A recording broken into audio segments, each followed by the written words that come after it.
this thing. Mm-hmm.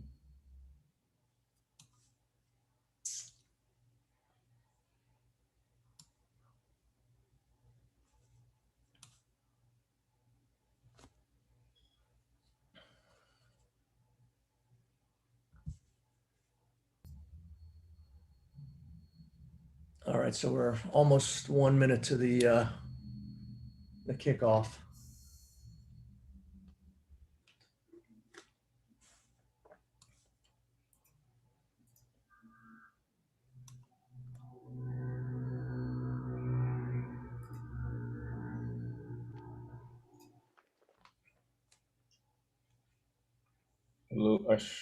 Hello, Ashar from Australia. So welcome, guys. Once again, Probably pretty late over there. I have this crazy pole behind me. It's I had surgery. I walk around the boot, so it's just to kind of help me lift up off the ground and whatnot. So I know it's So it's not for dancing. a weird distraction right over my head here. Okay. Just making sure it's not for dancing. I think we went through that yesterday, and I probably got a lot of Facebook complaints today, and my business will be shut down tomorrow. So what were you saying about like comedians in Jamaica that they were struggling, because of the material constraints or something? Yeah, it's this guy I help to do shows for. He's just having a hard time getting content approved by his corporate clients because everyone is just so offended, and every comedian has at least one joke that might offend at least one demographic or one group of Uh, people. we become we become so sensitive. It's Yep, so amazing. touchy. So touchy feely. Hmm. Yeah, I don't know. It's a shame. And comedy is all about taking those serious things It's and just walking laughing to the about it. edge. I don't know what you mean by, and I just laughing about. Sorry, Siri's getting involved. Larry, hope to see you on the Elite soon. All right, so you know what? I'm just gonna go kick it off, and then people can chime in when they're ready. So, welcome to the last day of my 4-day live trade execution webinar series. Kind of subtitled "How to Capitalize on Monster Moves in the Markets and Avoid the Market Traps."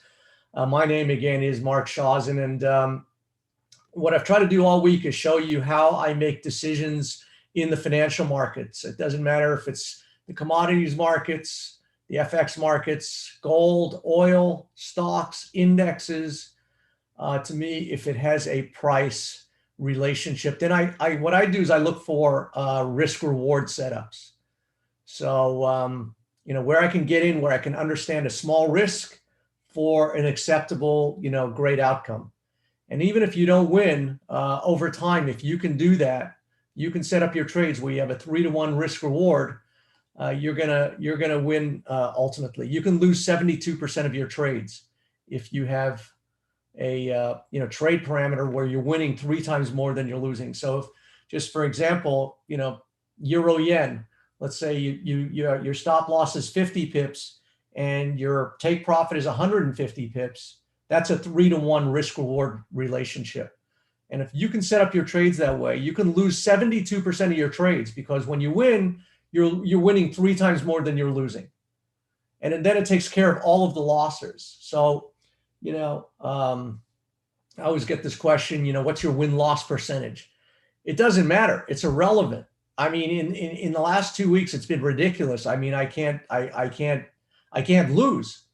And that's really not what I try and do. I mean, I try and, put my toe in the water and then see what works. Sometimes I load it up, and I'll show you what I'm doing today. And some trades are just not going to work. Oh, well, move on. I closed out an Australian dollar trade yesterday. I was losing, I don't know, 30, 50 grand. And then it went up today, and, oh, well, so over the last couple of days, I show you every day what I'm doing, and I don't show it. Obviously, they're making a lot of money, so I'm not trying to show you that I'm making a lot of money. I'm trying to show that the relationship, the correlation. If you observe certain things, these are the outcomes. And I don't want you to look at the dollars. I want you to kind of understand the madness to the methodology, and and then you see the outcome. So yesterday on the close, and I'll quickly go to this screen here, because this was my positions on the close yesterday. So I said to you, I expected a melt up today in the NASDAQ. And it was actually the complete inverse of what I said the day before. So the day before, based on a key reversal, I was, short the Dow Jones. I bought these puts on the Dow Jones.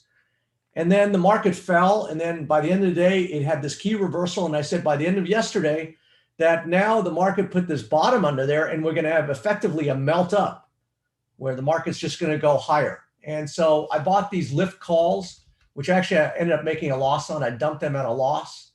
I bought these QQQ calls at about 117 and got out of them, at about 285. They just opened much higher. I was making 3-to-1. And, even though I knew the market was going to go up, I thought, well, we'd have some kind of sell-off today. And there was no sell-off. So what I thought was a great trade, and I could have made double or triple on it. But, and then I also was long CRW CrowdStrike, and that went to about 205. And then I was long Snow. I made about $7 on that and then dumped out of that. So that's what I came in. I came in positioned long the NASDAQ. And today the QQQs were up 6% or 2%, which is a monster move, in the market. And so I was saying that yesterday before today's move. I said, I'm long the NASDAQ. I'm long these Qs.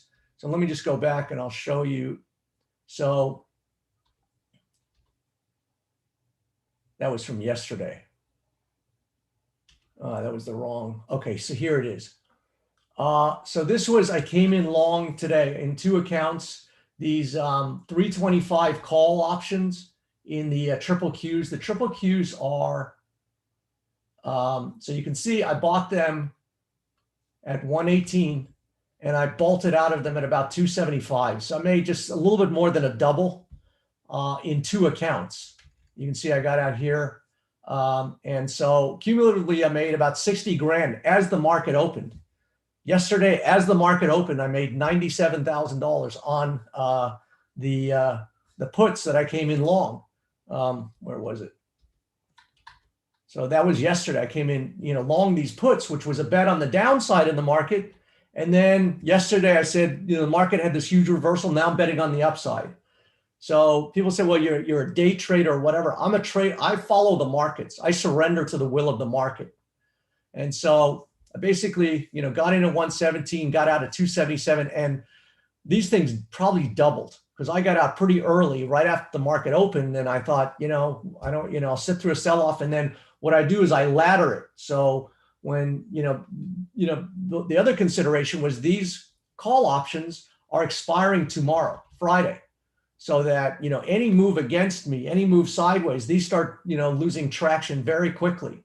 So what I do is I get out of these and then I'll go, let's say I did the 327 calls. I'll buy something a little higher for a little less premium. And that way I can take some money off the table. And that was really my intention, was to wait for some sell-off, but it never came today. So, I made 60 grand and, I can't complain about that. And this is what I'm going home with. So even though the market's, looking like it's going to go higher, I'm trading in and out of all of these kind of stocks. I bought some puts on this company called AYX. I'll take a look at that chart in a moment. And then this is a stock that I've been talking about all week, QuantumScape, QS, that I made just a huge amount of money shorting it from 42. I took profits at 26. Then the other day it went back to 30, and now it looks like it's going to go back down again. So I have a massive position. I'm short 60,000 shares, worth over $1.6 million thrown into the market. I have a small profit. It was much higher this morning. This thing went under 27 after I shorted it, but I decided to keep it anyways. So that's, kind of what, was going on today. But I had, all kinds of, these were my FX positions. So I closed out silver and gold. Advised to get out recently, made about 100 grand there. I also dumped my short Canadian, dollar Canadian. I kind of regret that. There really wasn't a reason to get out other than there's some weekly support here at about 120. And it went down again today. So I dumped out of this. You can see that I've been holding this for about a month.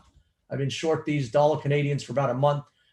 Got short of 124.47, got out around 121 and made about 160 grand in there. And now I've got about 60 grand in open trades right here where I'm long Euro yen, long pound New Zealand, long Euro yen, pound yen, and then I added to my pound New Zealand trades. And so, I don't even want to, sum up what I've made in the last just week or so. It just seems, like if I was on a webinar and I heard this, I would think that is complete trickery. But you guys have been kind of listening to me and watching what I do and hearing what I do every day. So this is the company AYX. So, why don't I just kind of start off with the pound New Zealand? I started Monday in analyzing this chart. I'll finish by analyzing it right now. This to me, I've been saying day after day since Monday, and now we're on the high of the week. We came in, whatever, somewhere down here. Now it's up here and it's, going to go a lot higher, and if you looked at it intraday today and, here's the thing. So if you're trading 15-minute charts or short-term charts, it looks like a carnival ride. So here was, you're looking at this thing, you see the double top, you see the head and shoulders, you see this huge sell-off, you're thinking that, the world's over, and then all of a sudden, it goes and makes. So this is why, to me, if you're looking at this 15-minute chart, I couldn't tell, heads or tails, what's going on here. So that's why you can see over time, it's, a longer term chart. It looks like it's going higher. But that's why I look at the dailies or the weeklies, just keeps me on the straight and narrow, really because my objective is to make the bigger moves in the market. And so you cannot see what's going on by looking at a 15-minute chart. It was like a carnival ride today, it went all over the place and then it finished on the high of the day. So to me, the way I kind of keep the faith and I don't even watch it. I have two positions and I'm probably going to add another one tonight where, I was saying that this is the pattern. You kind of have this double bottom, looks just like the letter W, just, in the middle of all of this crazy price action, it looks like kind of random. But if you look, there's a cadence here. And that's how markets go. And if you're watching them, every minute of every day and tearing your hair out, you're not going to be able to stay with the moves. You're just not. These things shake out the leaves. They have these massive, down moves. But to me, it was a combination of almost like a cup and handle, which is a long-term buy position. And now you have another, and maybe I should have made this a little shorter so you can't kind of see it as clearly with this many days. So let me.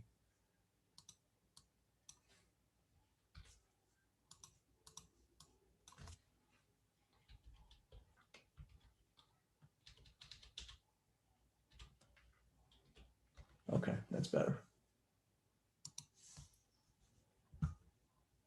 So, my advice in pound New Zealand is just stay the course. This thing is going much higher. And so here is another one of my buy signals. So remember, if you bought my book, it lays out my 4-step trading methodology. So the first thing I'm trying to do is saying, is there a trend?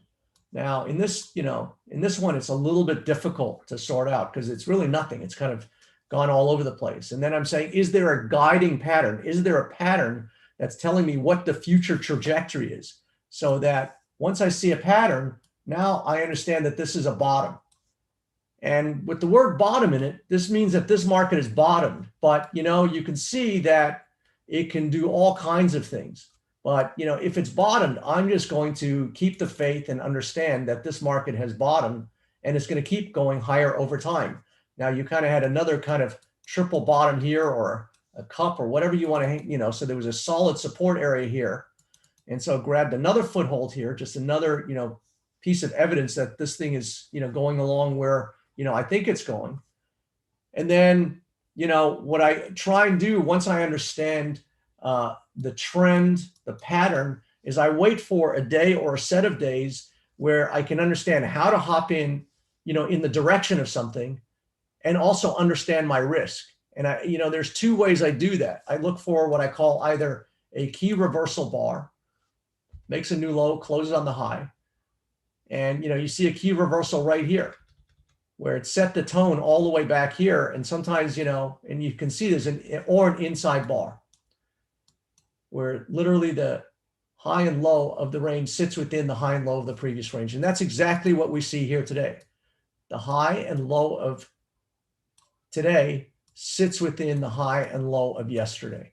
So all that means to me is that you're creating energy, you're building energy. You couldn't break out today, but by just going all over the place and then closing on the high, you're just building this energy. And now by virtue of the pattern and the direction, I'm surmising that the energy is going to uncork that way. And so to me, I'm going to actually, I'm pretty aggressive. So I'm going to keep adding to my position. I'm simply going to put a buy stop here, put your sell stop somewhere under here. So this is your risk. And I think that's going to be your reward, and, way above that. So, I've been slowly getting, a position, and this is what I do. I get in positions as something is about to turn. So this is where you make most of the money, where something is about to turn and you can get in early. And then when it uncorks, and you're up here and you've added 3 or 4 times, that's where you make a fortune of money. This is what I did with QuantumScape. I started loading up at 42, 37, 35, and then watch it go to 26. And I made 7 figures on that trade. And this is the same thing where you can load up, and then, a month later, 3 months later, whatever, it's up there. So any questions on pound New Zealand?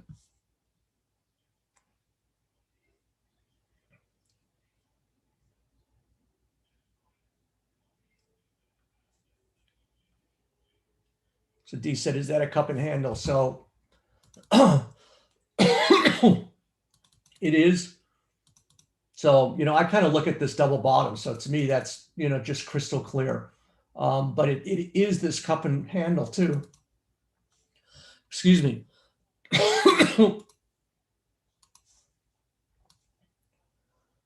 So it looks just like a teacup and handle. And, we're just getting to the good part now. So this thing really hasn't even gotten started.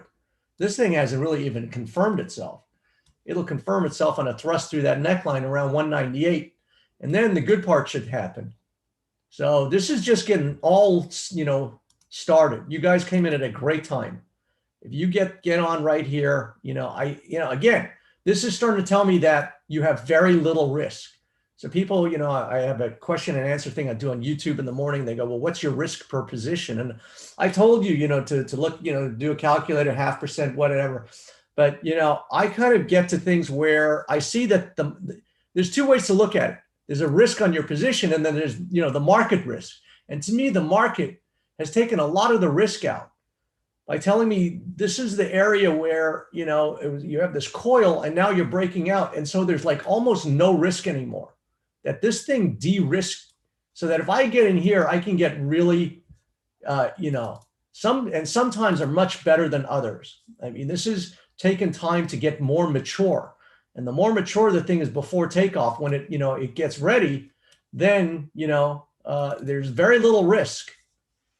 And I hate to say that, but, there's certain trades where, I took a monster position home in QuantumScape here, just because I don't feel like I have any risk in the trade. I have 60,000 shares short. If that opened up $5, I'd lose 300 grand.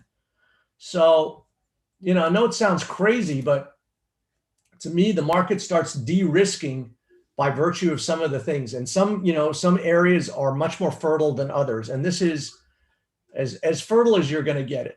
This is just a green light, before this thing is, going to take off. So Michael says, so the way to, so I'm just reading Michael's thing. So the way to add to positions is to put a buy stop above every day that has a big candle up. Well, obviously, you don't want to get too loaded, but yes. So there are days where I'll, I'll see days where I can, so here was here was 4 inside day bars. And I had my buy stop here at 196.27, the other day. And you can see it came above there. And then today it's kind of got another coil. So, we're right at this resistance level. So the more this thing coils, and hangs out here when it spring loads. So yeah, I mean, now, as the thing goes, your risk reward gets very different as it gets more mature.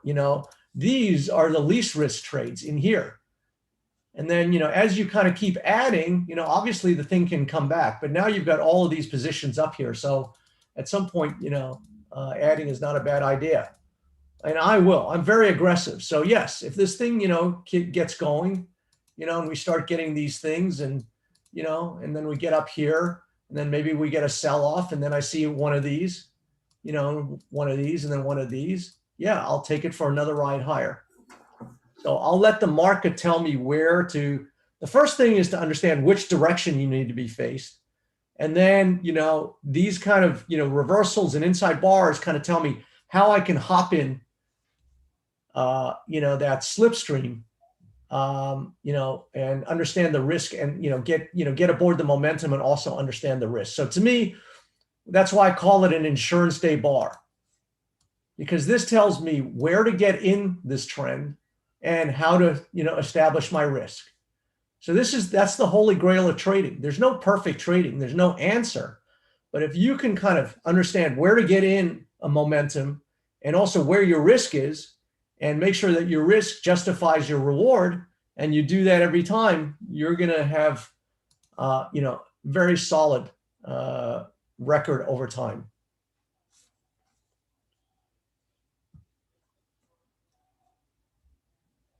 Hey, Mustafa, how are you? I got back short QuantumScape, by the way, Mustafa. I know you asked me if it was a short the other day, and it was. I just couldn't tell.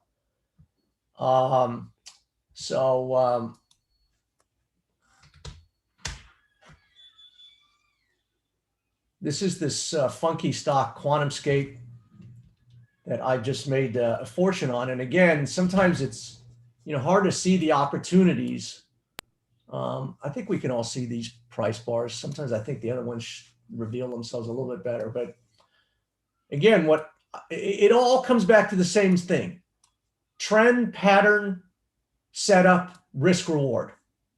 I do this over and over again. It's rinse and repeat. So to me, this thing, had a huge, rocket ship out of here. And whenever you see these parabolic markets like Bitcoin, they always end in tears. Just a matter of time before Bitcoin did what it did yesterday. I've been saying that forever. It's just it's just not sustainable. You want to see something go up and then you consolidate and then go up and then consolidate and, but if you get these hockey curves, it's, if you're lucky to take a ride on it, and make some money, that's fine. But, recognize it for what it is. Once you start getting these, escalations in volatility, you can see how those ranges were just so far eclipsed anything before it. Once you start seeing, an escalation of volatility, that just tells you emotion, FOMO, and, that's the beginning of the end. So, but you don't have to even, anticipate it. The pattern will tell you. So here was the head and shoulders. It looks just like a man or a woman's head and shoulders. So all the way back in December, I knew what the game in this thing was. This was over before it started. So that head and shoulders bear price pattern. So it looks just like a man or woman's left shoulder, right shoulder. And that is a reversal. That is a bear pattern. And when it breaks, it indicates that the market is going in the other direction. But as I said, the market is like a magician. It doesn't reveal its intentions right away. So we kind of bumped and grinded here in this kind of thing. But once you're mature and you've got enough of these head fakes out, then it's just over. And so what looked like kind of like a nothing chart to me was just gold. So I knew right here what the game was. So once you kind of understand the directional traffic in an instrument, by what I call this governing price pattern, then, to me, it's like just, shooting ducks in a barrel. Every time this thing rises, I just short into it. And I've been doing, all the way down here. And Mustafa, who's on this webinar right now, will remember that I was on a webinar just like this. It was a Wednesday, and this is what the market did. When I came into it, the market made a new high and closed on the low. And I said, I know this is really reckless to say, but I said, I can't see any risk in this trade, meaning that, if you short it, I mean, I can't see anything where, the market's going to, do that on you. Because, these patterns, these reversals, the price action, everything told me that this thing was over. And, it went from $40, after that webinar down to 30. I reloaded at 37 and took it for a ride to 26. And then I reloaded today on the short side. So, commensurate with all of these patterns, you also had this descending, I don't know which color to pick sometimes. You had this descending wedge triangle, one of my favorite triangles to trade. So that just tells me that, when this thing breaks, it's, going to continue going lower. So you can see that after we broke out of the descending triangle, we had a retest. And very often, this is what markets will do. They'll retest the breakout areas of the patterns. And then if it fails, that's when it's really good.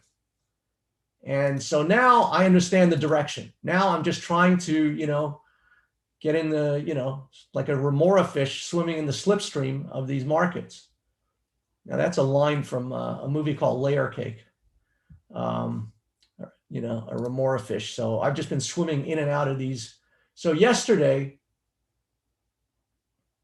you can't see it, but you had a very itty bitty narrow range bar. It was like a $2 range bar. And so again, once I understand pattern, direction, then I look for my insurance day bar, and then I just started shorting this thing, some at around 28, and then I put a sell stop right under the low at 27.60, 27.70.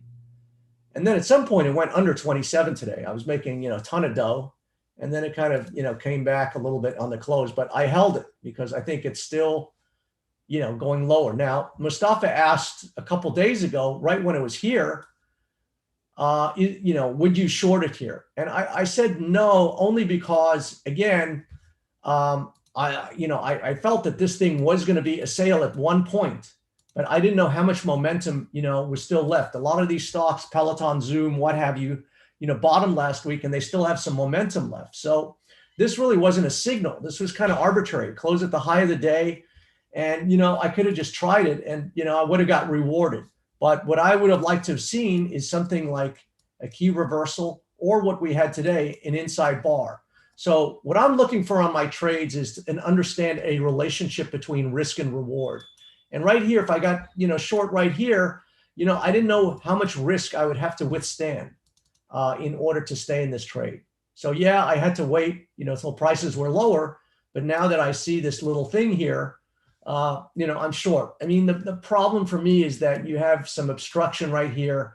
And so prices have got to fall through here. So, we'll see how that goes. But I just feel like this thing is, and despite the fact that the NASDAQ was up huge today, this thing was down about 4%.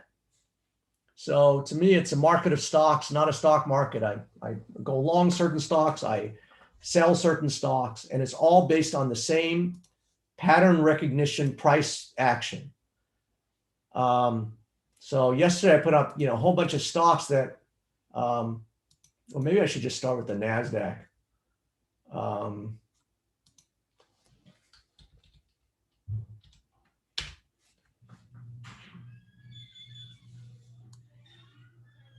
So this is the thing that makes me a little bit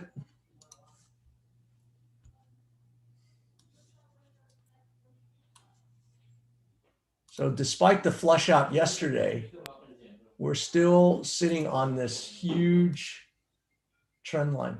Can you see how this has been just observing this thing that's been bouncing off this thing for months and months? Every time it retreats here, it bounces off here. And yesterday we put a double bottom here with a key reversal. So this is why I got long yesterday. So I got short here, and then long yesterday, because you had this little double bottom and then this key reversal. And I said to you guys, I think we're just going to have a melt up today. And, so I came in, bought the calls on the close in preparation for a higher opening. I just didn't stick with it. I could have made much more. So made a new low, close on the high. And you can see that every time we've done that, we've gone and made a new high. I don't know if we're going to do that, but at some point, I know that when we kind of revisit this again, then you're going to see, a nice move to the downside. And so, I'm kind of waiting for that. So I don't know if we're going to make a move to a new high yet, but I do feel like there's still momentum. There's a lot of momentum left to make another push here. And then we'll see where we go from here. So, for right now, the path of least resistance in the NASDAQ is higher. A little bit tricky, but this is the line to watch. If we ever kind of retreat and get back here, watch out, because I think you're going to get one of these. And I'll be waiting for that. S&P.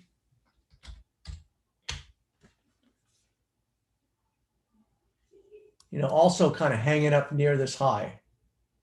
So, we made this double bottom and, when you see these patterns, this always precedes another push to a new high.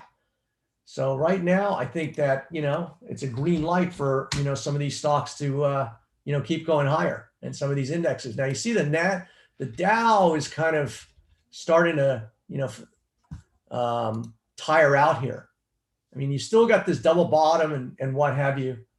And so again, I'm watching certain patterns in these indexes very closely. I mean, we're getting very close to certain junctures where you can see that, we're tracing out this ascending, broadening price pattern. And so we may have another push to another level here, but I do feel eventually we'll come back there. All right. Mohammed is asking if you would say triple Q is in channel. There's all kinds of things going on. You kind of have to just stand back and, so there. The triple Qs also, so you can see it's kind of a big, so right here was a smaller, one of these ascending, broadening triangles. So sorry, I grabbed the wrong, it's a little too luminescent there. Right here was an ascending, broadening price pattern. And an ascending broadening is basically it ascends throughout the pattern. It starts out life narrow and then it widens or broadens out at the top. And so that was kind of a mini one. And I recognized what was happening right here and shorted the bejesus out of it and made just all kinds of dough in that kind of fall. And we're kind of tracing out a more global one, we're a bigger one. So again, I don't know if we get, another substantial push higher. But any retreat and a test of this, it's going to open up a world of hurt. So that's the channel that I'm watching. I mean, you can draw all kinds of channels. I suppose you could, this is probably a channel too. So yeah, it is in a channel. It's kind of, so now, I'm kind of just watching in the middle here. I mean, this was, a double top that did cough up a good move. And now I don't know if we're going to power up and make a new move, and probably likely. And this is what happens when things end, just like you saw on QuantumScape. Then, you can see the bars start to really extend. And that's when you're getting close to the end, where you get just, all kinds of scared money and FOMO money and whatever. So yeah, I could see that we could start, really picking up here. So, I'll probably, buy these Qs into a break. I've been kind of staying away from the indexes, but I made so much on the Dow puts yesterday and then so much on the, QQQ calls today. And, we'll see how we go tomorrow. So right now, ironically, even though I think these things are going higher, I'm short some of these stocks. But, I'm long CRM. And I got out of my snow. I bailed out of SNOW. I made $5 on today's trade and bolted out of that. And then also in CRWD, which is a trade that I put on yesterday, sent out to our elite members. This is CRWD. You can see there's a double bottom here.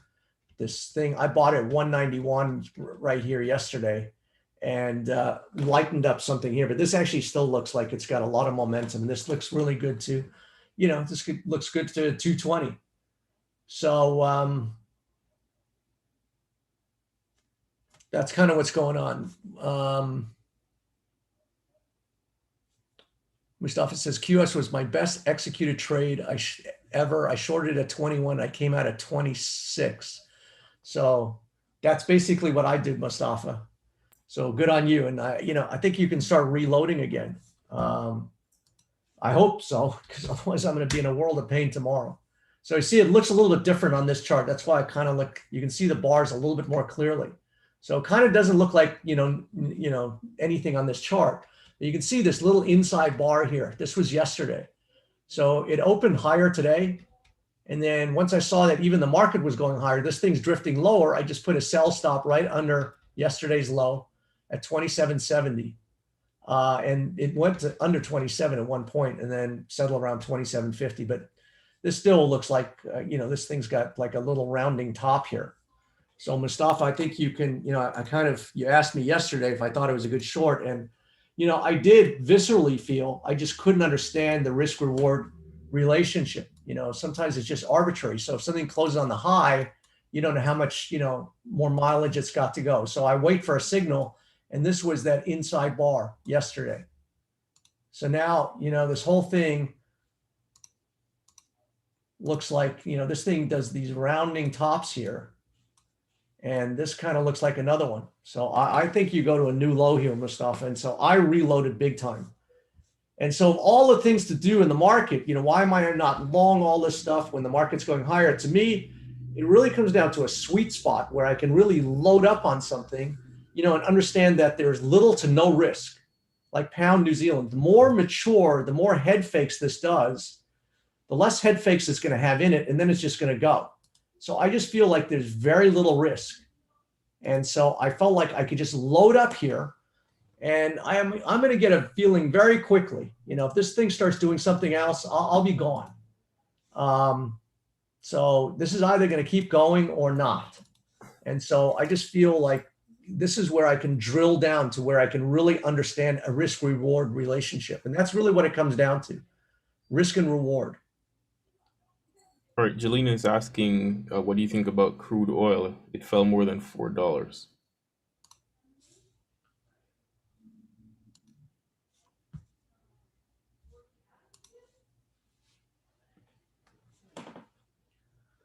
So it's definitely, in this resistance level here. It's kind of got this double bottom here. It's kind of in a tug of war. The way this is definitely a long-term distribution area. So this is why I've been saying, I'm not playing in crude right now, because I just, I just knew there was a ton of resistance here, but you had some momentum behind you. So this is a huge level of what I call distribution.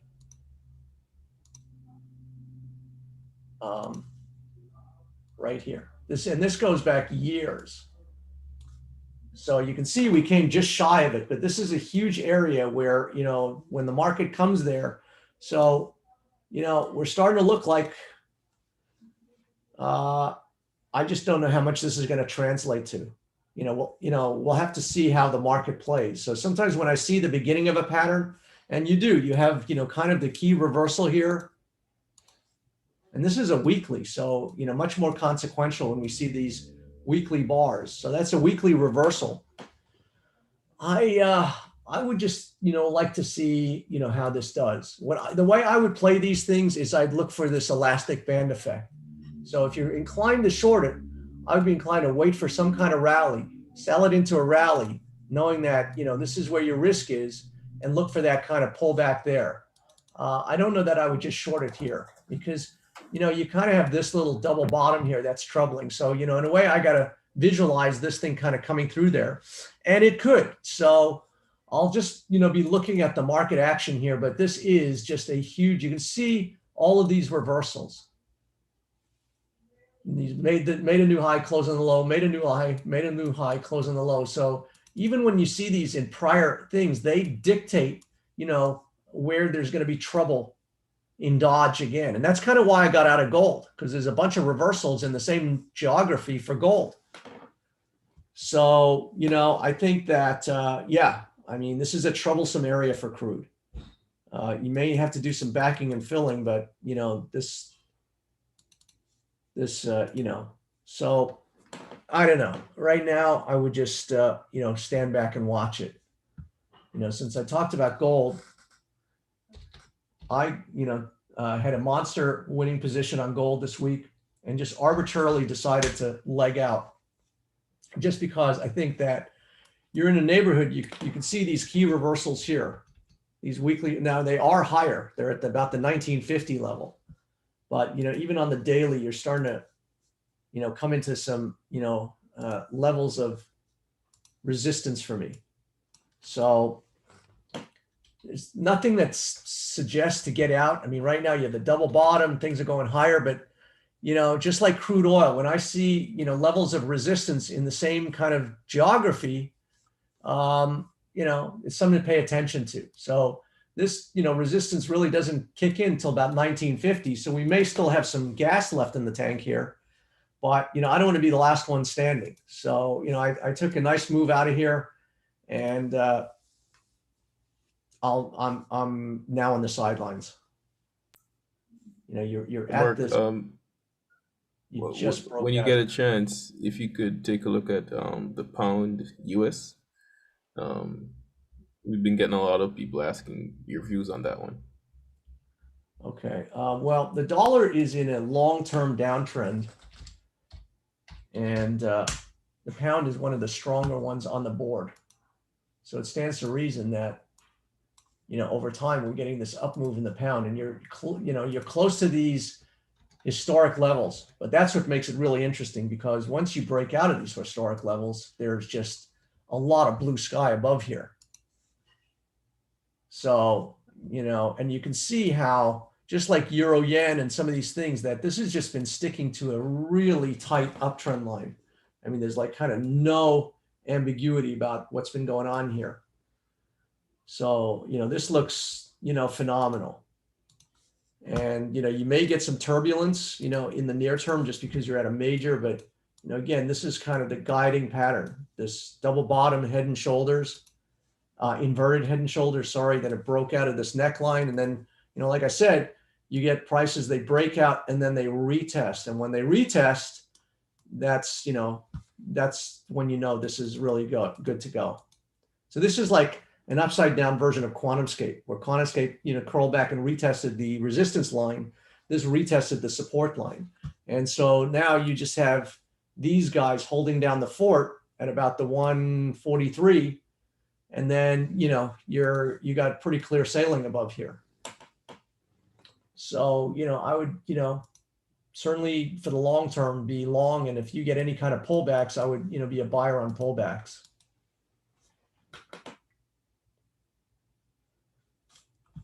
So Cliff says, can you take a look at pound US? Does it look like it's a top or reverse or push through the resistance? So yeah, I also look at how, so this is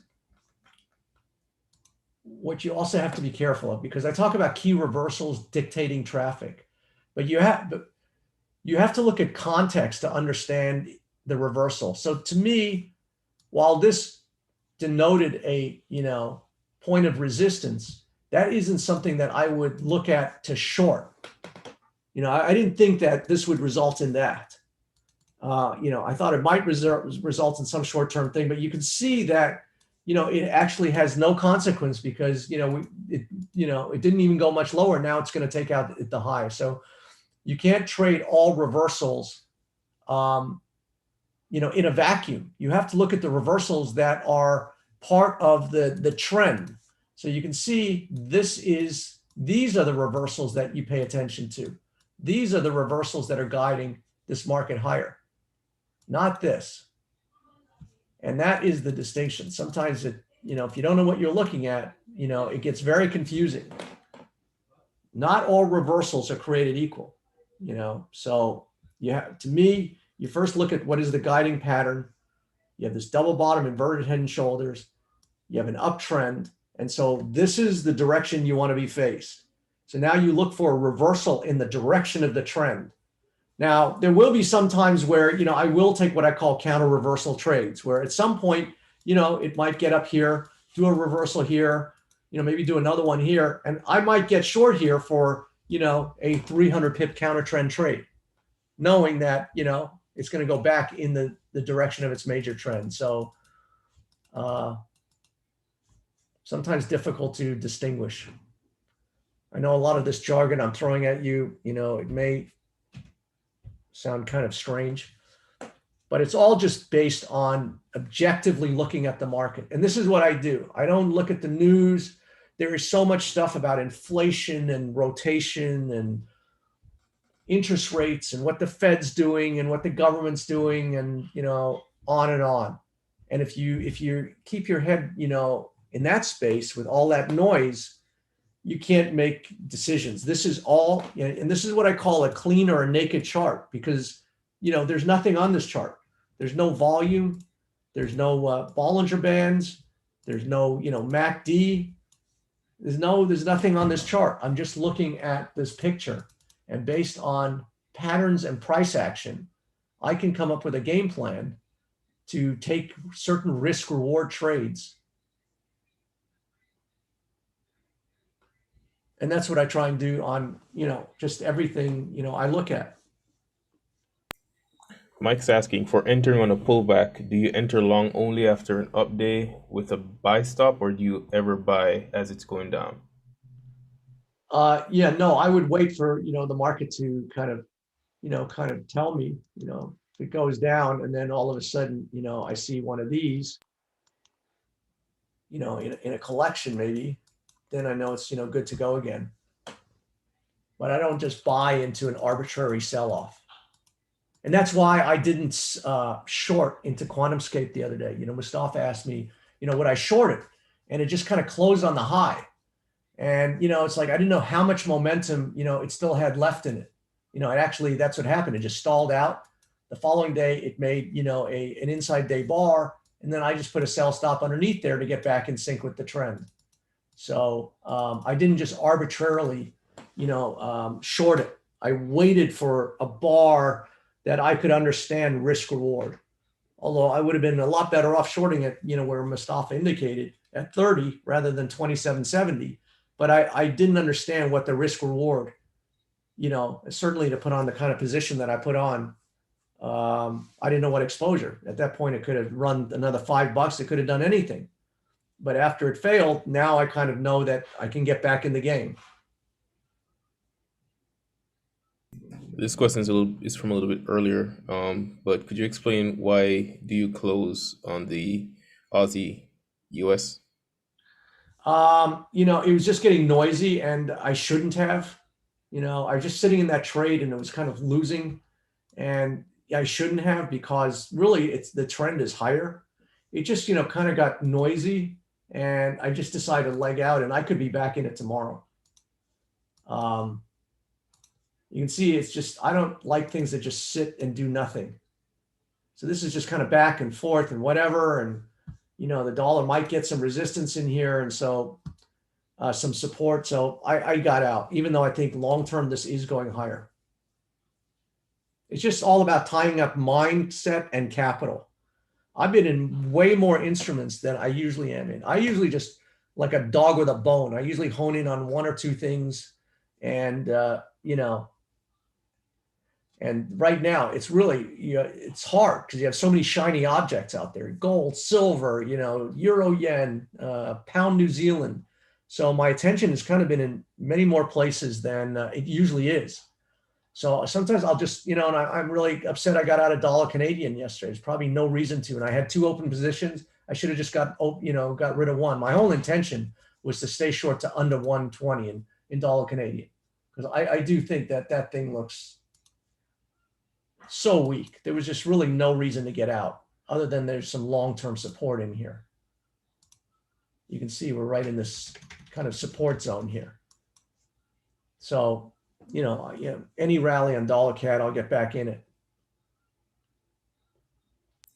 This question is from Philip. He's asking, how much time does a stock need to recover from a head and shoulders?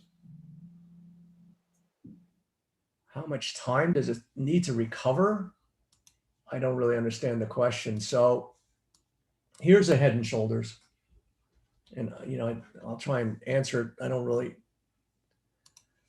So how much time a market takes to go where, so look, I mean, pound New Zealand is a great example where I saw that double bottom 3 months ago, and it's taken 3 months for that thing to, start working.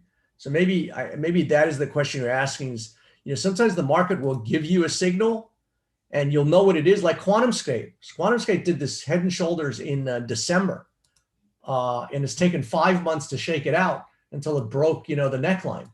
So maybe that's what the question was. So it really depends. So here's a head and shoulders, and then I'll go back to QuantumScape. So head and shoulders is just what it sounds like, where it looks like a man or woman's left shoulder, head, right shoulder. And this is the neckline. The neckline is simply a line drawn through the pattern. And so right here was the confirmation. Once it broke that neckline, and you can see, again, the same familiar reaction where you break out and you retest. And then when you fail, that's when it really gets going. And so I don't know if your question was, how much time after you see a head and shoulders, sometimes it can just bump and grind like this. And that's what kind of QuantumScape did. QuantumScape did a head and shoulders back in December, did this bump and grind for 6 months, and now it's broken. But, the thing is, once you see this, that is your guiding pattern. So, however much time, the market will do all kinds of misdirects sometimes. But in this case, it was a pretty flush trade. And, I say that in these are weekly bars. So this is going up and down every few minutes, every 15. If you're looking at this on a 15-minute, this is going up and down in a, 50 pip range for weeks. So that's why, if you peel out and look at these longer time frames, to me, it also calms things down, because in here, if you're looking at a 15-minute chart, even it looks so noisy. But if you step back and understand what's happening and you have a global view, then all this noise is just that. I just stayed short. It's the same thing with pound New Zealand. It's got so much noise intraday, daily, even weekly. But if you stand back and see the big picture, and that's what I'm trying to, have you guys do, is understand that I'm just trying to carve a piece of the middle out of something like that. Take 400 pips out of an 800 pip move. That's what I'm trying to do. And that's in contrast to take, a 15 pip trade 7 times a day. You're not going to win that thing, and your brain will just get fried. So this is what I'm trying to do. Take a piece of the middle out of trades like this. And so QuantumScape looks a little bit different in that the head and shoulders came in a much earlier time frame, and I don't know if that's what that panelist was referring to.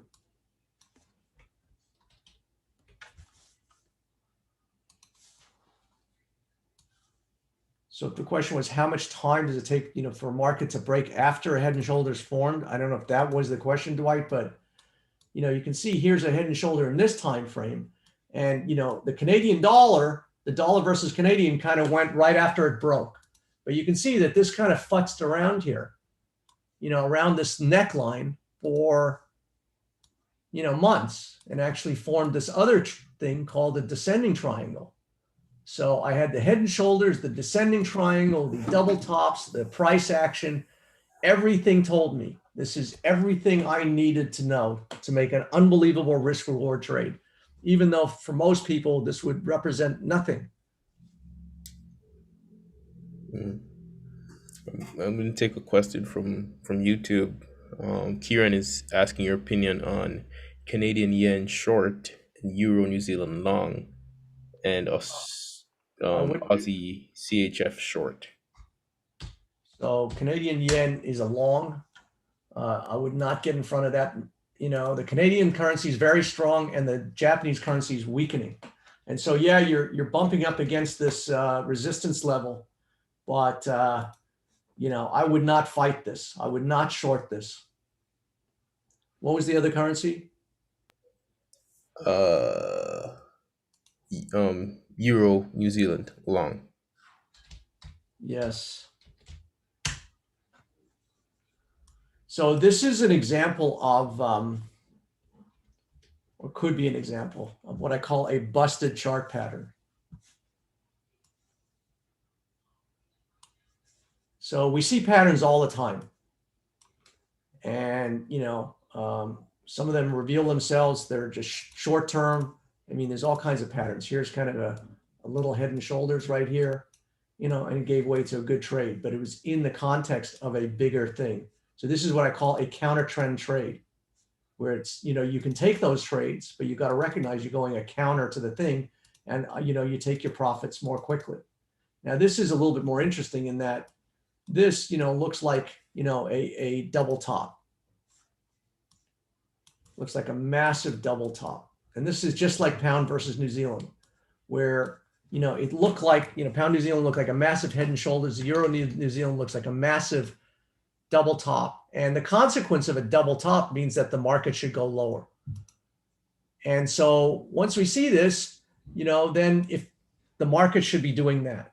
If the market doesn't do that, that automatically, throws me into, red alert.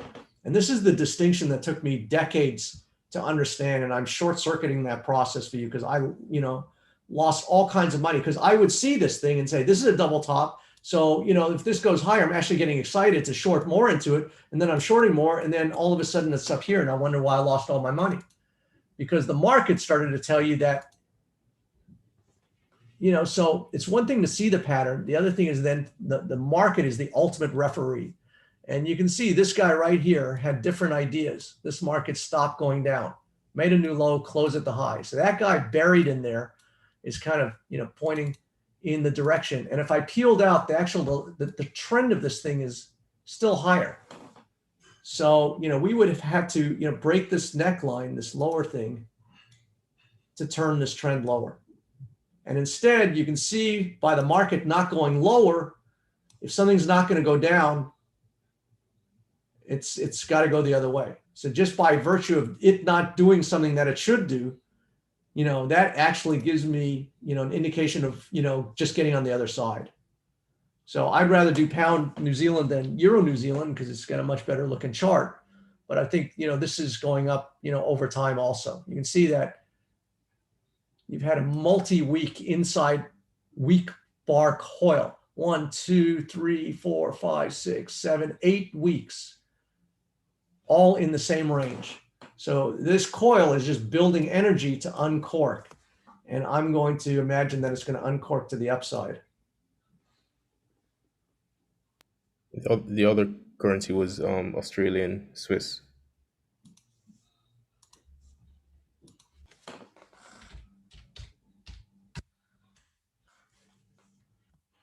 Yeah, so this thing looks like it's had its day and it's, kind of rolling over.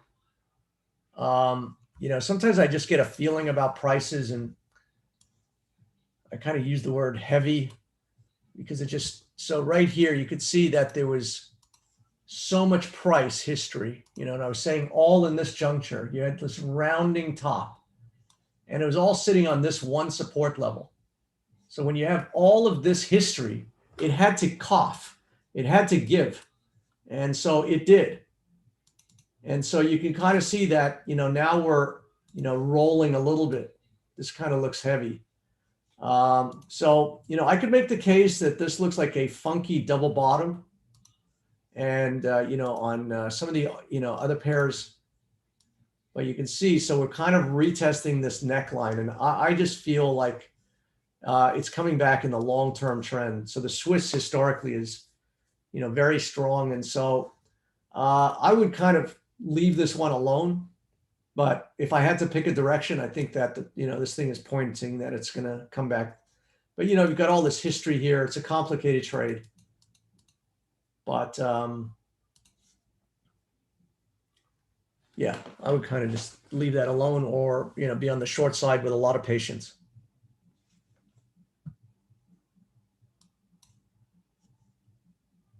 Okay, Dwight, I'll take a few questions. So from here on out, I'll just take some questions. So I'd really like your feedback on, you know, how you thought the week went. Did you get any value out of all of this? Can you see that this may change your way of thinking, or do you think it's just all a bunch of nonsense? I'd really like your input, and, you know, if you would, I'd really like you to share your input on our, you know, review website.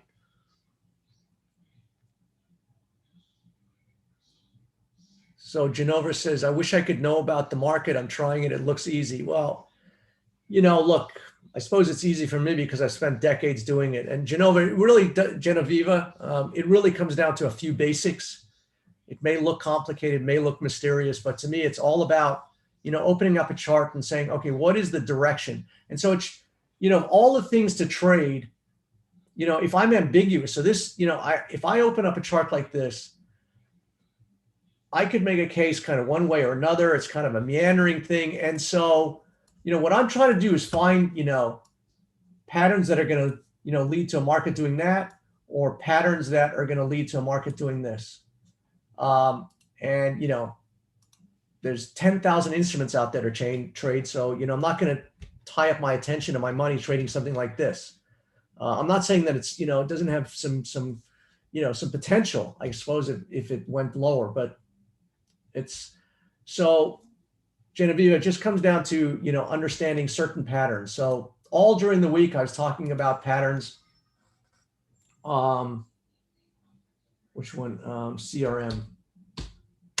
So I kind of bought this thing a week ago. I took like a $16,000 loss on these call options. And then this week it went higher. So I got back in and recouped my money.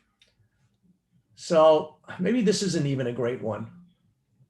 You know, you can see you broke out, you close on the low of the day, but you could still have some momentum here. But all I saw was that you had a risk reward thing where you had a double bottom here, you had a little inside bar here. And if I put my buy stop here, then I get tagged into a market. And that's basically what happened. So I know it looks, you know, I suppose if you've never done this, it looks crazy. So this is a signal that I sent out to, you know, our elite members tonight. This is New Zealand dollar, Canadian dollar. So when I open a chart, you know, the first thing you should be able to answer is this chart going in one direction or another? Now, you know, over the long term, you might say, well, really, this thing is kind of not. But I would say more recently, the traffic has been lower. From 93 to 86, you've had, you know, 900 pip handle going lower. And, you know, it all started off with this kind of reverse triangle up here. So to me, you know, everything you can relate everything to a pattern. This was a reverse triangle. This was a funky head and shoulders. And that dictated, these patterns dictated that this thing was going to go lower. So now in the more immediate time frame, you had a retreat back to the neckline, another head and shoulders, and now you've broken this neckline here too. So now once I kind of understand, I've got, you know, I understand the direction, this thing's going lower. I understand there's a bunch of bear price patterns that are indicating that this thing's going to go lower. Now I just try and find a way to hop in here to get in sync with this trade. So right here is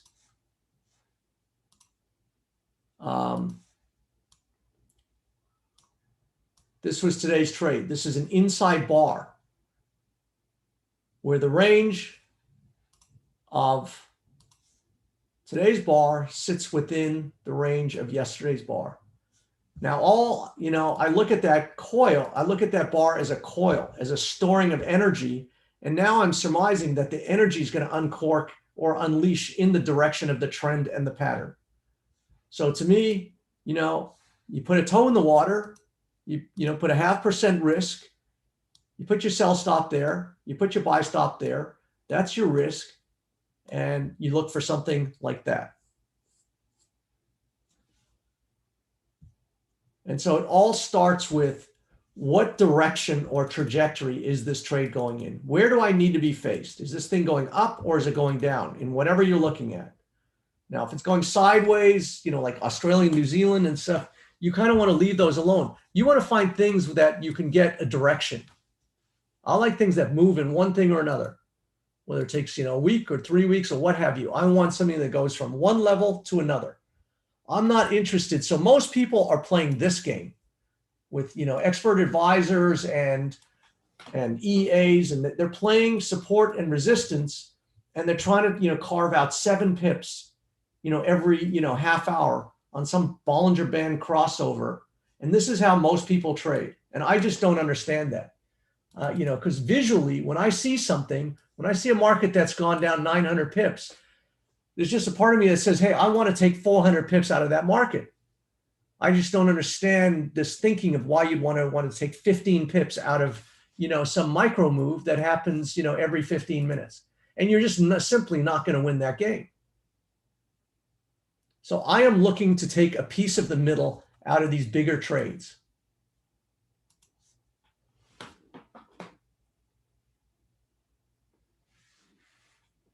All right, Mustafa, I'll see you tomorrow. So John says, I learn something new every time. My trading has changed dramatically. Thanks for all you do for us. So John, I would really appreciate if you would share your comments on our review website. Really helps me, and it also helps others too, to decide if they want to spend their time here or not. So I'll just put this in the chat box. And, feel free to say, you had a bad experience and tell me why. And if you liked it, also tell me why. Don't just say, hey, I had an excellent time. John, just say you learn something new every time or whatever you want to say. I'm not going to, guide you. And so, you can also see what other people are saying by going to this website also. So would really appreciate that. Dwight, anything else? So Mark, yeah, we have a question. Someone's asking, can I do dollar yen long sell since it has displayed head and shoulder on the daily chart? So it seems like a contradiction. If it's got a head and shoulders, you want to go short. So dollar yen is, I'm kind of trying to figure out these yen trades, what they want to do. The dollar yen has been in a multi-decade downtrend. It's actually dropped from 350 all the way to 108 if you look at a 40-year chart. So in the most immediate time frame, I've just been making a ton of money shorting dollar yen. I was kind of a little bit unsure if but I still think that this thing is trading in a long-term cadence of this descending triangle. So this is what we kind of saw in QuantumScape, just a different. And you can see now how we've, kind of resisting right at this neckline. So this is a weekly chart. So when you're a little bit unsure and there's a little volatility like it has here, then, I suggest you pan out to an even bigger time frame. And so you could use these, weekly charts. And so the way I would, do this is that I would put a sell stop somewhere under these lows. If this thing still wants to go up, you won't be put into it. And on the other hand, if it triggers it, you're likely to get another move lower. And if you get another move lower, you know exactly where it's going to go. So then your take profit is if this thing starts moving lower, if this thing starts taking out this low at just a hair above 107, and we have a double top here, then then my take profit is unambiguous. It's here. I'm not looking to get on the next 50 pips, 60 pips, 300 pips. It's there. And guess what? If it goes there, then the next trip is going to go a lot lower because it's retested the bottom of this thing so many times. So I'm still trying to figure out if this is, not coiling for some kind of head fake out of here. I don't think it is. I don't think it is. And, the reason is, and it's a crazy reason. It's just my own observation. You won't find this in any trading textbook, is that my contention is when you test a level so many times, it's just, we talked about that move, of QuantumScape. If you're going to get that, so that's an unsustainable move when there's no basis and then you come down just as fast. So a sustainable move, you want to start with a pattern that just moves over time, that, sustains itself. But the market doesn't give you 9 opportunities over 6 years to get in. I've heard of a double bottom, I've heard of a triple bottom, I've heard of a rectangle bottom, but eventually if a bottom is a bottom, it's going to go. So that's why I don't think this is going to go higher, because it's, and that was my reasoning in Beyond Meat, BYND. BYND hit 113 like 10 times like this, and then it went to 200. And when it was at 200, I was telling everyone this thing's going back to 80. And, it basically did, just because it hit that 113 so many times. So I think by virtue of hitting this area so many times, that this is actually a fertile area to get short.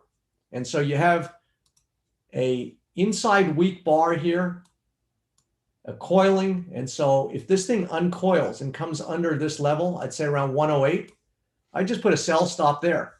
And that's the beauty of this kind of, trade execution plan, is that you put a sell stop there and the next week it takes off. No harm, no foul. You're not triggered. You were wrong. And, but on the other hand, if a week later and you leave it there and it triggers you, you could just be put into a great trade. Now, that's exactly what happened to me right here. I put a sell stop right here at 111.61, right at that double top high. And you can see earlier in the week, the market opened and went higher. And if it kept going, oh well. My sell stop was there, wasn't triggered, and I'll look for another trade. But what happened was I put this stop in on Sunday night, and then by Wednesday, it clocked me, triggered me into this trade, and I made 650 pips on that trade. And I did like 6 other trades. I made $500,000 on that trade. So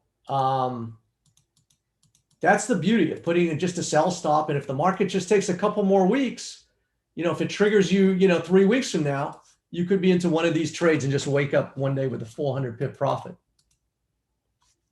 So, I do think that we're forming what could be a formidable opportunity here. I'm just looking at these other yen trades that are going stronger. So, but the dollar's weaker. So this is kind of a race to the bottom where the dollar's weak and the yen's weakening, but the dollar may be, weaker than the yen. So it's a kind of a race to the bottom. So Martin says, your last webinar gave me loads of knowledge. This time it's confidence. My takeaway is keep it simple. Thanks a million. You're welcome, Martin. And if you would do me a favor and, leave a review, something to that effect, I would really appreciate it. Hey, Mark, this one's from the Q&A from John Louise. 2 days ago, I noticed that XS presented an upside down head and shoulders and went long with it. Would you agree with that move? What was the ticker symbol? EXAS.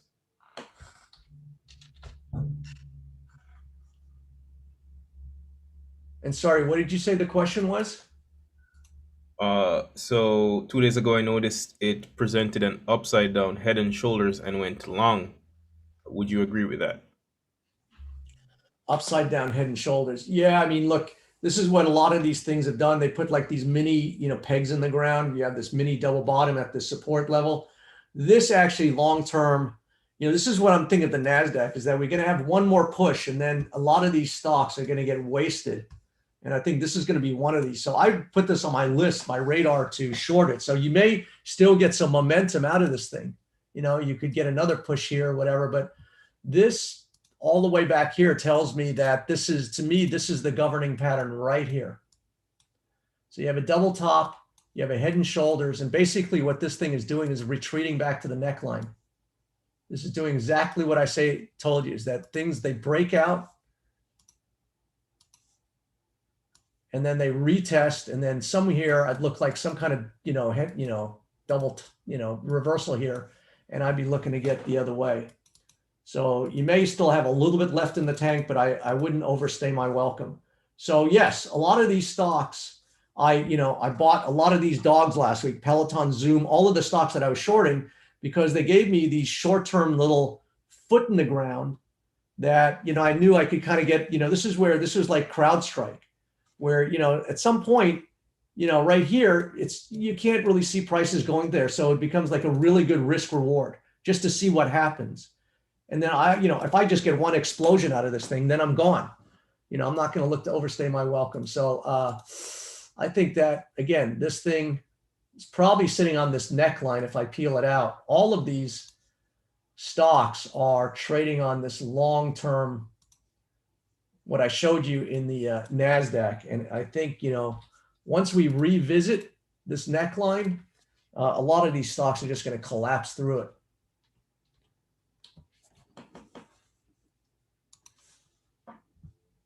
Not a neckline, but a trend line. So, this is probably what this thing is sitting on. Now you actually broke out, and now you're just kind of getting a retreat back to the breakout. And I would look for this thing to come back down. If you look at ARK, which is the Kathy Wood, this is the ETF that a lot of millennials are playing, and it's kind of a proxy because she owns all of these, NASDAQ stocks. But, this is the thing to look out for. Now, this kind of already broke down. So it had this trend line. It actually kind of came through there. So it already broke down. So this is a lot lower than most stocks. And you can see it all started with this head and shoulders up here. And you have the double top here. And so this really looks like it's, to me, this is ARKK, but it's a good proxy for Tesla and a lot of these Palantir. So you broke out here, maybe it's a bit of a trap here. So I don't know. I would look for this thing to start going back down again at some point. So maybe it comes back and retests this downtrend line around 115. So I don't think these stocks have got too much more gas in the tank before they're really going to be exposed for a big hit.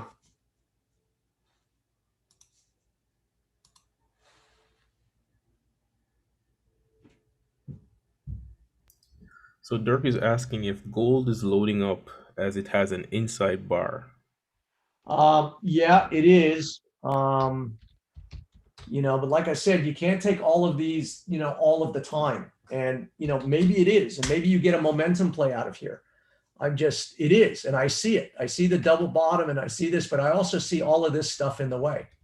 So now I've got to imagine that when this goes up, it's got to travel through here. So, you may get, a huge move up here to 1910 and then it reverses or it does something. I'm just a little twitchy about gold in this neighborhood. I don't know why. It looks so good. I should be taking it.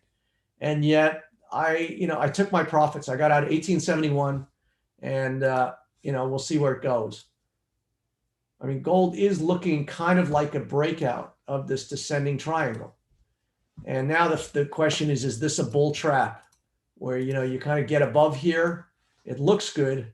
And then, it does that. I'm kind of thinking that's what it's going to do. I don't know why, but these guys right here, kind of scare me.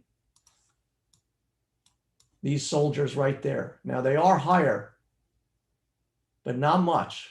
So this is where, the 1900 is going to be. So I'm just going to, leave the last 10 or 15 bucks to the next guy. But I'm out. But there is, this inside bar. And typically I say these precede coils and explosions. And, on one hand, I would be looking at it that way. On the other hand, I just feel like, we've got, I'm just going to see how it acts here. If it consolidates well and, it seems, that it can hang out in this area, and, just consolidate without selling off, and then, gets ready for another push at some other point, I'll look at it at that point. But I made some short-term money on this thing. I've made so much money everywhere that, I think I'm just getting nervous because it doesn't seem real. I've just been making money in everything these days. Um, anything So else? yeah, Mark Schiaverni's saying Lyft had a move up today and weekly show it trending up. It pulled back a little today. Should I add my long position? I I got started. hurt on this. I, came in with these call options and lost about 8 grand. And it was really interesting. And it's interesting how the options start telling you of something going on in the market, because early in the morning, Lyft was kind of made a little went lower, trade around 52. I had the $52.50 calls. And then all of a sudden it starts going and went to about to $52.50, where I'm almost, in the meantime, these calls never kind of went in, they never really showed me a profit. I was always showing a loss, and I'm going, what's going on? The market's moving in my favor. And the calls weren't, gaining anything. And then Lyft just dumped. And, that was a sign. The calls were telling me there was something wrong. Even though the stock looked really good, the calls were telling, and I just got out of there before I got really hurt. So I don't know. It looks like it closed well again. Um, it's all, again with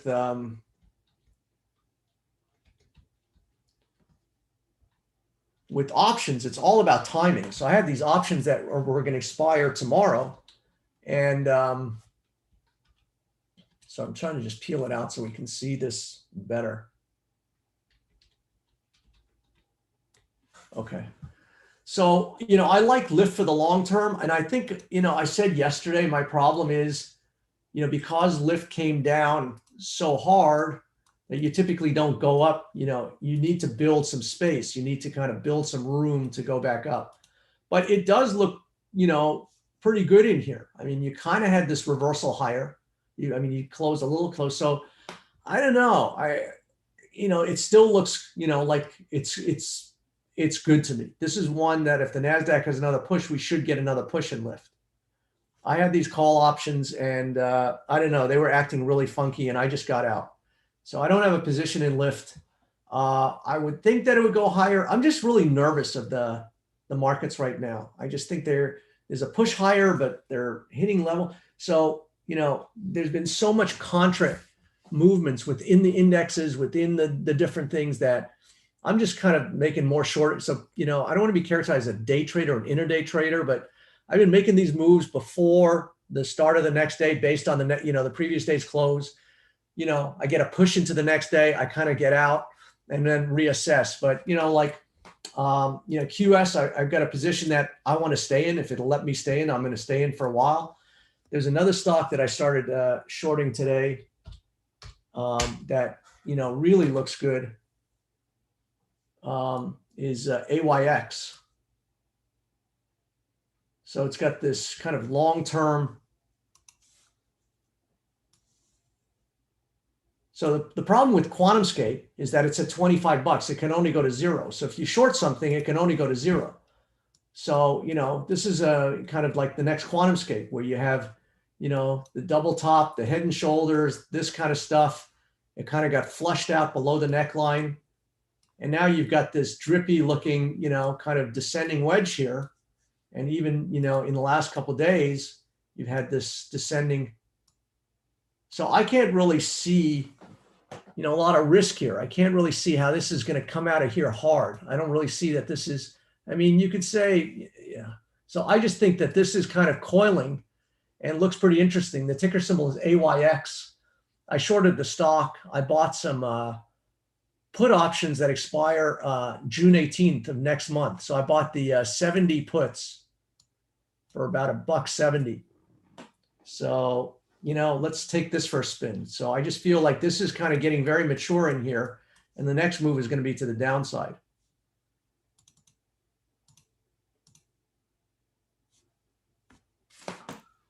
Well, so Marco is asking, what about crude oil? Is it a good instrument for low accounts? So we just talked about crude a little bit ago. Anything's good if you control your risk. So it's all about your position size. So whatever instrument you trade, you shouldn't be risking more than 0.5 or 1% of your account. And that way you can't get blown out. If you have 10 bad trades and you're risking 0.5%, you're going to lose 5% of your account. Now, sometimes, to me, trades get, by virtue of the market, just doing this dance in here for, days and days and weeks, it's, this is to me is kind of de-risking, where it's like QuantumScape. I can't really see that that this is going to happen. So, there's no bottom here. There's nothing that suggests that this is going to, get pushed higher. So by this kind of market action every day, the risk is less and less. And you can see now, you could put a sell stop under here and, kind of a buy stop above there. It's just a few bucks, for what could be a major risk reward. Now, sometimes when I see things like this, it kind of looks too good and I get nervous that it is just going to come out of here.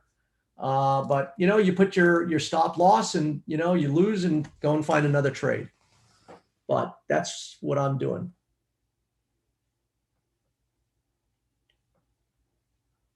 Awesome. Kieran is asking if there's any hope of getting any more sessions like these in future.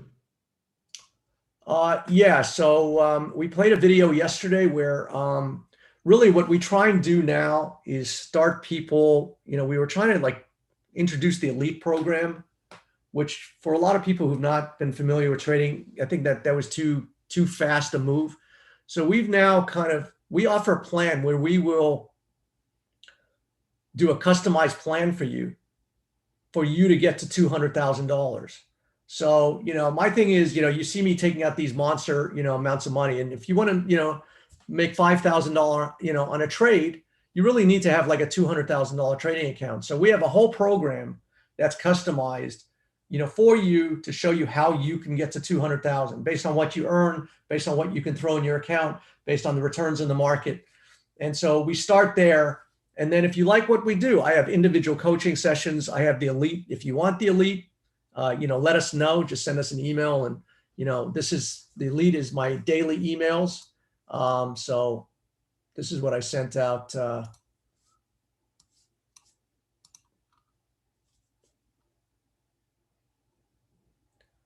This was a couple days ago where I said, let's get rid of my email here. In the meantime, Warren over on YouTube is saying, I'm adding to my pound-dollar position 98 lots now. 98. Wow. Big swinger. I like that. I thought I was putting on some size. Monster moves. Yeah. So this was my, pound New Zealand to the moon email, where I was saying buy it here based on double. Yeah, I already said So this is what the elite email looks like, where I show you what I'm looking at on the chart. So the whole thing is an education process. The idea is to educate you guys to be independent. If I get hit by a bus, then I show you the trade, how to set up your trade, the right risk reward. I explain what I'm looking at. So over time, when you get enough of these emails and see enough of these patterns, even if they lose, I mean, I learn more from my losers than my winners. And so the idea is that once you get enough of these emails, you start kind of understanding price action. And so that's really the intent of, why I started the pattern trader. And so you can find these patterns in, all of these markets, in a textbook. I think what I do is I create a layered way of, assessing risk and reward and anticipating both the traps and the opportunities. So this was in CrowdStrike yesterday, and you can see that I also tell, close positions, which, I wish I hadn't on dollar Canadian, hopped out of the Australian. So all told, I had about 813 accumulated, pips on those trades, which is kind of unheard of in the FX business. All of these EAs are trying to take out 2 pips or 3 pips or 5 pips or 7, and, I get a lot of people saying before I never made 100 pips on a trade. I don't do a trade unless I can make 150 pips. I just don't get involved in a trade that I do that. So, in this tally, I was up, 800 pips for those accumulated trades, including 155 pip with the Australian dollar, which went higher today, but oh well. So I'll wrap it up here. So George says, what is the cost of the 200K program? So I don't know if we want to play the video again after this. Dwight, do you have it? Yeah, I have it. I'll play Or it if you you want. know what? We can just send the link. Here's, you know what? Yeah, Here, send the link. Peter The gave link me the is link. So we'll provide a link. Actually, Peter yeah, it's in sent the it. chat. It's in the chat. Okay. Hmm. So there's a link for you guys to check out the program, and then If you could tell me the name of just the email they can send for the elite program. okay, I don't know if I should give Zach's. Yeah. Okay. So here's our team leader, Zach at the pattern trader.com. Just say you are on one of these things and you are interested in signing up for the elite program, and then provide a contact number, and then Zach will actually call you. There's nowhere you can actually sign up for the elite program on our website or anywhere else. So we require that you speak to somebody. We tell you everything that's involved, and so there's no mystery about it. But it's really for people who want to make a long-term commitment to themselves and to their trading.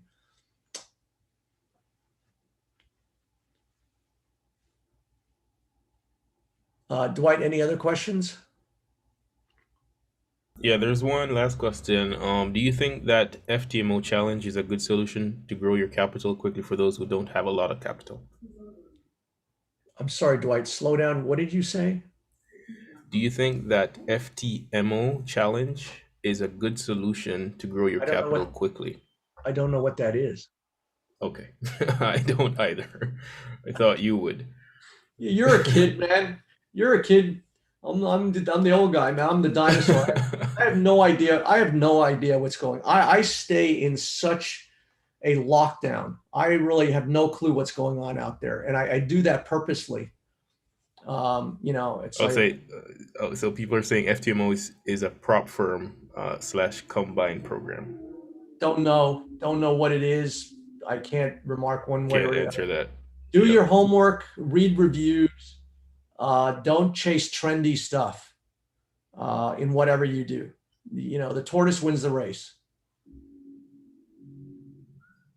So a lot of people are just asking questions about the 200K and the elite program. Guys, if you could just click the link, go through the process, and you'll get all your questions answered. That's the best way to get the information. I'm watching a QuantumScape in the aftermarket, slightly lower, close at 26,750. It's slightly lower at 2740. So I just took a monster position home in that, and we'll see how that goes. George is asking if you can look into Vion. Not sure what Vion is. Beyond, I don't know if that's a ticker symbol that I can get. It's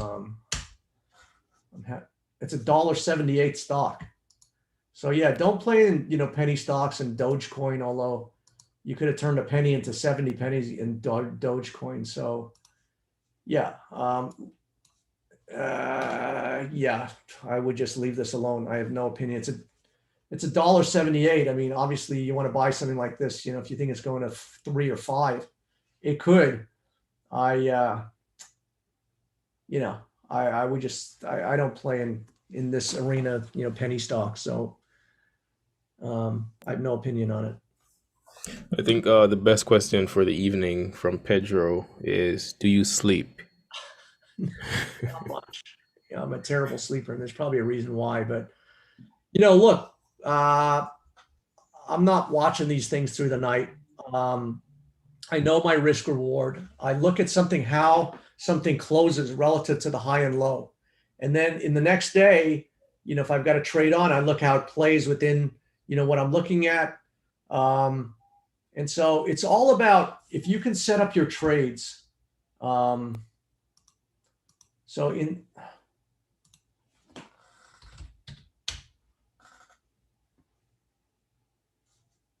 It's hard to see here, but in the Dow Jones a couple days ago, you could see it start stalling out right at these highs. Meantime, the Nasdaq was making a slightly new high, and I bought these puts and went down. But yesterday, you can see how the market closed, made a new high, close on the low. So, I went long based on that reversal.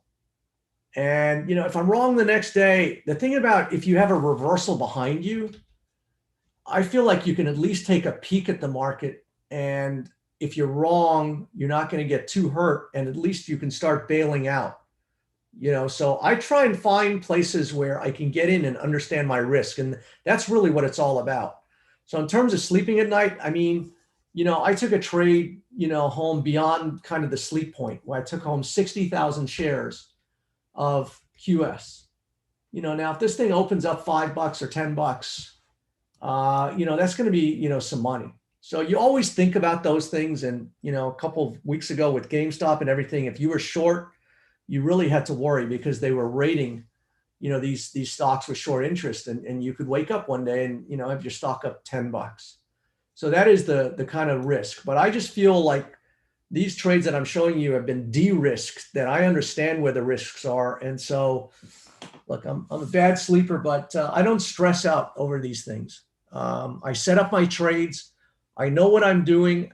And then the next day I assess, if the trade is working relative to the picture that I'm looking at. So, with pound New Zealand, I clearly have a certain assumption of how that should go. But if the market starts going the other way, like Euro New Zealand, I showed you where you had that double top and now the market's kind of going the other way. And those, give me a sick feeling where, it looks like something, but the market is not doing what, you think it should be doing.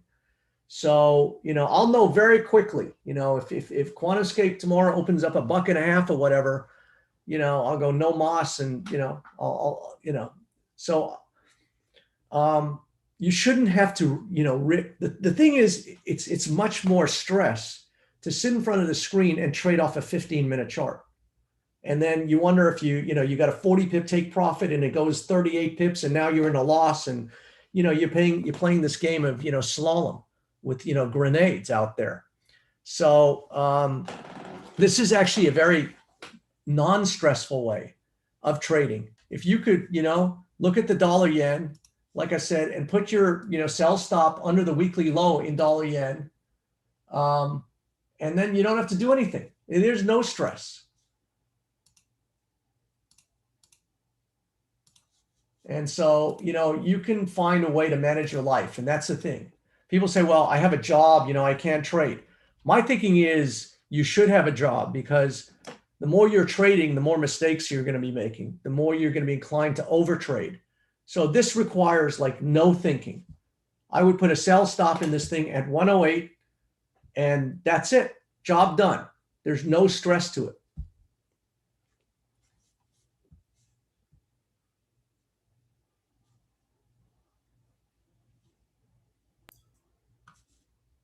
All right, guys, I think I'm going to end it there. Yeah. So All right, again, I'm going to put the link in the chat for persons who want to leave a review, an honest review. Yes, please. As well as persons who want to get enrolled in the 200K program. So Daniel says, do we see you in the program? Yes. So I offer a coaching as a component of these programs. Next week I'm doing, coaching. So, it's individualized coaching where we have maybe 20 people, but, you raise your hand, you ask a question, we go through all kinds of things and it's individualized coaching. So it's part of the 200K program.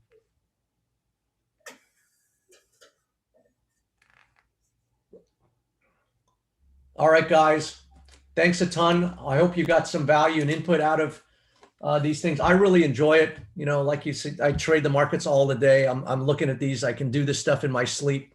And, I just enjoy sharing this information. If I can help, I'm here to do it. Awesome, Thanks, everyone. guys. Thank you for your time. And thank you so much for adding value, Mark. Yep. Thanks a lot, man. Try out some different comedy clubs where they're giving some more raw stuff. For sure. All right, man. I have to come visit you. Yeah, for sure. I love Jamaica. Love Jamaica. All right, dude. Thanks, everybody. All right. Take care, everyone.